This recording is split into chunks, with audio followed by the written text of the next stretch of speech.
Hey, what's up, man? You know, we tapped in for another interview. This your boy LA, now from Cali. We're here with IndustreetsTV. I got my boy DoughBoy in the building. What the fuck going on? Big ATX shit. Yes, sir. Yes, sir. Yes, sir. And you actually got ATX on lock. I did my research, man. I seen you recently just had a show up there. Yeah. You've been going big with making them sick. I also like the visualize that you had on your page, bro. It was actually a little, you know, comical, a little humorous, but I think it was also just a great way to get people to interact with your content in a different way. But yeah, man, are we happy you here? You know, out here in the South, man. You know what I'm saying? So you also are one of the more popping artists out of ATX when it comes to Latino culture, man. Can you just kind of talk about your start out there? I mean, shit, I was like, really when I was like in jail, you know what I'm saying? I was in jail and I wasn't really taking the music that serious. I was just playing around with it. But then when I was in there, some of the staff were like kind of listening to my music, like they were fucking with it and shit. So I was like, damn, for real, because I was just like, you know, freestyling, whatever, just doing what I usually do to make time go by so I could hurry get out. And then they were like, hey, what to do? You should take that shit serious. That shit pretty hard. You know what I'm saying? So I started feeling like 50 Cent off of that movie. You know, Get Rich Die Trying. I started feeling like that. So like, you know, if I'm take it serious.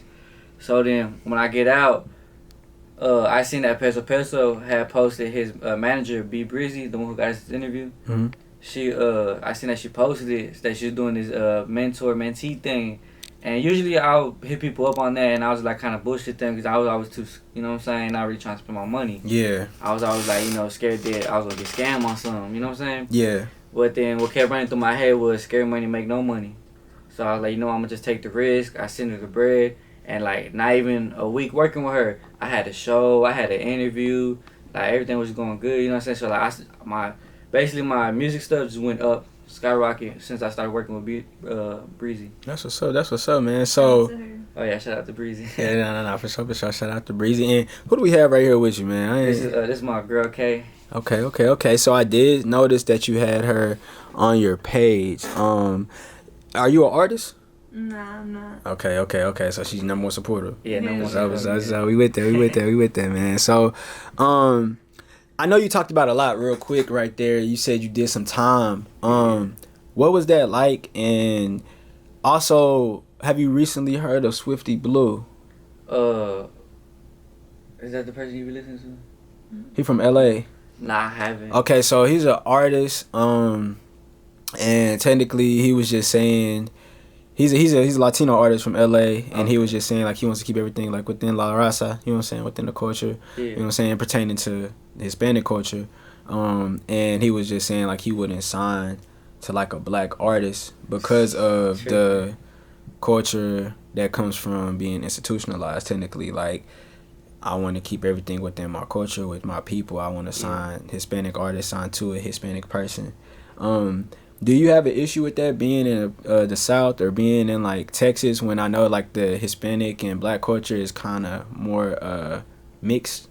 I mean, yeah, I feel like there's an issue to that because like personally, I was raised by none but, you know, like I was raised around none but black people because, you know what I'm saying, like that's just where I was at, you know what I'm saying? Like they show me more love than my own people show me love, you know what I'm saying? So like I take that as kind of disrespect, you know what I'm saying? Like, well, I get where he's coming from too. Yeah. I get where he's coming from too, but at the same time, it's different from different places, you know what I'm saying? Because out there in LA, they run a different way. Down here, it's all love and support. For sure. And I was going to ask you, because like whenever, even like when you was like locked up, if you don't mind me asking about that, like first, how long was you incarcerated? I mean, like it's been in and out since I was a juvenile, but my longest time doing as a juvenile was 4 years. Up in IAC, it's next to like Gardner Beds and stuff down here in Austin. Okay. Over there in Austin. And then when I had got out, I was doing good. I met her. She was like, "Hey, you know what I'm saying? Like if you want to fuck with me, you can't be doing all that crash dummy shit." That's good. So I started changing my ways or whatever. You know what I'm saying? And then she was always supporting me, even when I was in the wrong. A lot of times she still did, you know, supported me and shit. Yeah. And then as an adult, I caught my first charge. Was a possession of a firearm or something like that, and like, you know, just simple shit. And then I got out. She bailed me out, and then, you know, I just was in and out for a little bit. But my longest time doing as an adult was probably a week. That's it. Okay. Well, that's good. I mean, cause you know what I'm saying. How old are you?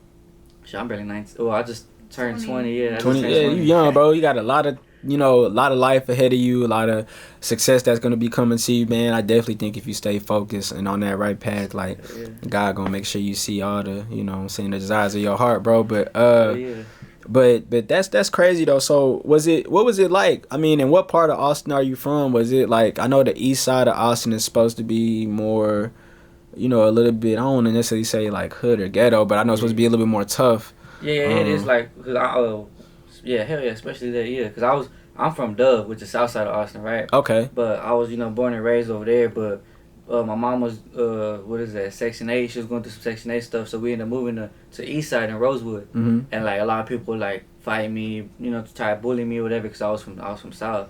So I grew up, like, around them. And I remember one time I got in trouble my first time being over there. I had met some like, neighborhood kids, Rodrigo, and another boy named Isaiah. Like, we went to the store to go rob them, whatever, whatever's backpack and run.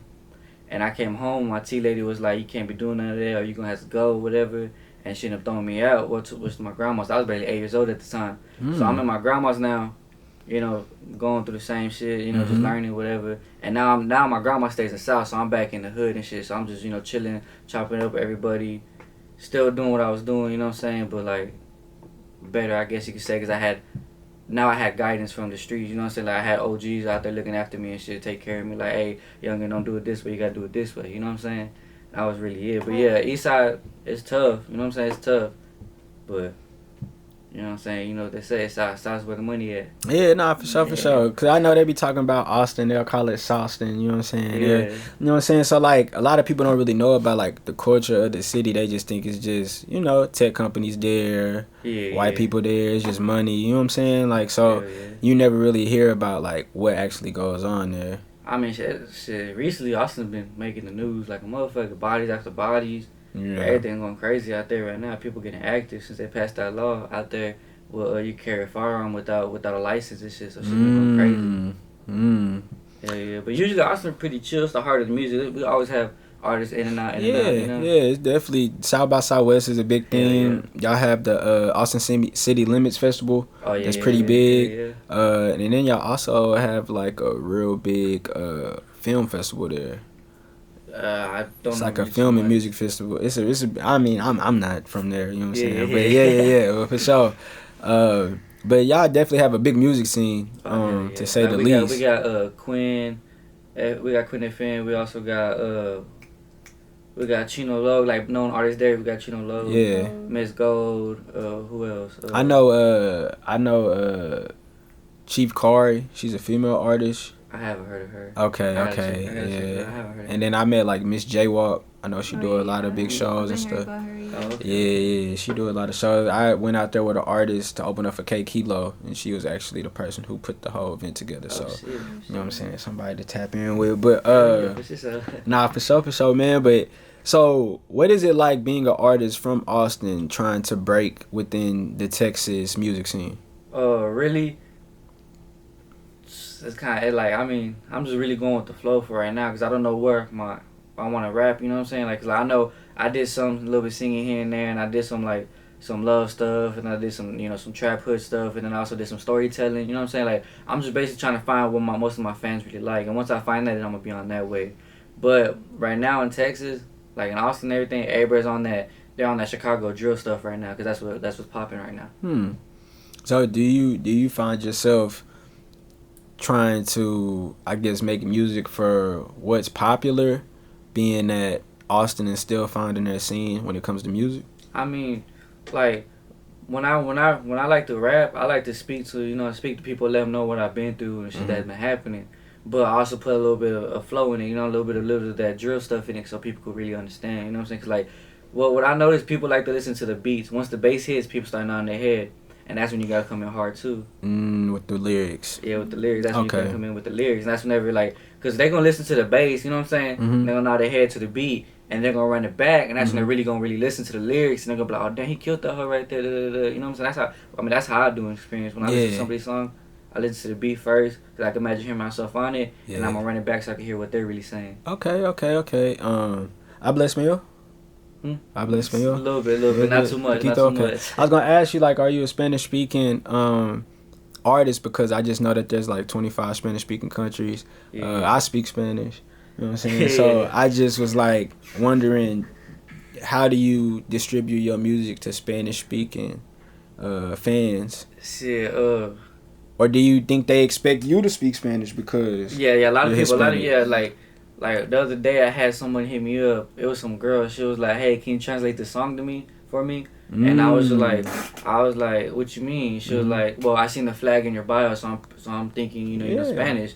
And I'm just like, "Nah, I'm not." You know what I'm saying? Like my grandparents, they're from over there, but I was, born over here. I don't know too much. I know how to understand a little bit. She's like, "Oh, my fault. I ain't mean to be racial or nothing like that." And I was like, "Now you just making it seem like you was." You know what I'm saying? Cause like the way you came in like that. I feel you, but it's like, I know there's a difference between like Chicanos and then like people who actually like stay in like the Spanish speaking countries or just Mexico for being like here in America. So like I be wondering how it is when it comes to y'all trying to break into that culture of y'all culture of people.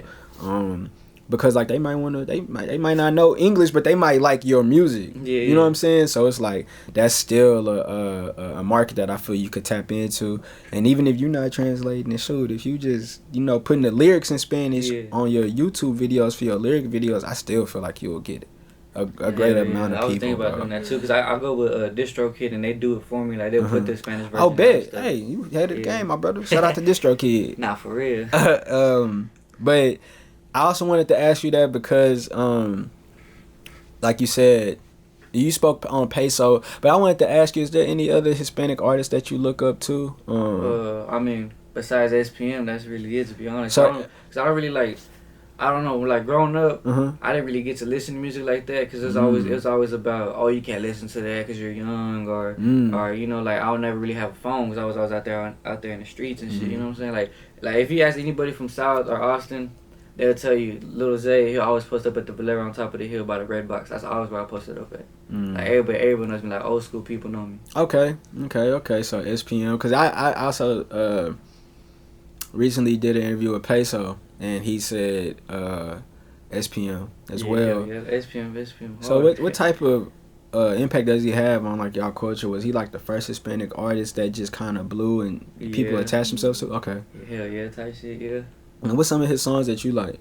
I mean, the one I like is when he I don't know the name of it, but he's talking about how jackets are in his home. I think that's what it's called, right? Jackets in my home. Yeah, that one go hard. And then I like the other one.